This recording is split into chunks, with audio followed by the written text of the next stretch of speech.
François Bayrou vient de vivre son Waterloo politique. Et celui qui l'a massacré s'appelle Jordan Bardella. La scène s'est déroulée jeudi sous les ors de l'Assemblée nationale. Bardella face à Bayrou pour 20 minutes de démolition méthodique. Selon nos sources, à Bercy, le président du MoDem aurait quitté l'hémicycle le visage fermé, les poings serrés. Monsieur Bayrou, vous êtes le fossoyeur de vos propres idées. La phrase lâchée comme un coup près a électrisé les bancs du RN. Les députés macronistes regardaient en leurs chaussures, gênés de voir leur allié se faire laminer en direct. Bardella a sorti l'artillerie lourde. Vous avez troqué votre éthique contre des miettes de pouvoir. Le résultat?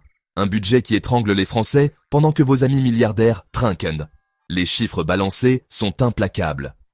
43,8 milliards d'économies, certes, mais 90% sur le dos des classes populaires. Une note interne du ministère des Finances qu'un élu LR nous a confié sous couvert d'anonymat le confirme noir sur blanc. Et si vous voulez décrypter tous ces secrets de coulisses que les médias traditionnels ne vous révèlent jamais, pensez à vous abonner à Lux Politique. On vous livre l'envers du décor politique français sans filtre. Bayrou joue les martyrs. Je fais mon devoir, clame-t-il à qui veut l'entendre. Mais ses propres troupes chuchotent qu'il se suicide politiquement pour un Macron qui le jettera comme un Kleenex usagé. Un proche du ministre nous glisse, il sait que ce budget le tuera, mais il veut que l'histoire retienne qu'il a tenu bon. Pathétique. Pendant ce temps, Macron reste invisible. Il laisse Bayrou prendre les coups pour lui, souffle une conseillère de l'Élysée. La stratégie est limpide, sacrifier le MoDem pour sauver Renaissance. Mais Bardella n'est pas dupe. Vous êtes l'idiot utile d'un pouvoir à bout de souffle.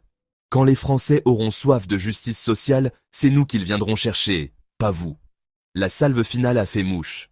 Votre alliance avec Macron n'est pas un mariage, c'est un suicide à deux. Et la France refuse de sauter avec vous. Dans les couloirs, on murmure que Bayrou aurait tenté de joindre Macron après la séance. Sans réponse. La chute est cruelle pour l'homme qui rêvait d'être un Mendès France moderne. Ce jeudi, le RN a gagné bien plus qu'un débat. Il a exposé en direct la faillite morale d'un système où des centristes historiques bradent leurs convictions pour quelques strapontins ministériels.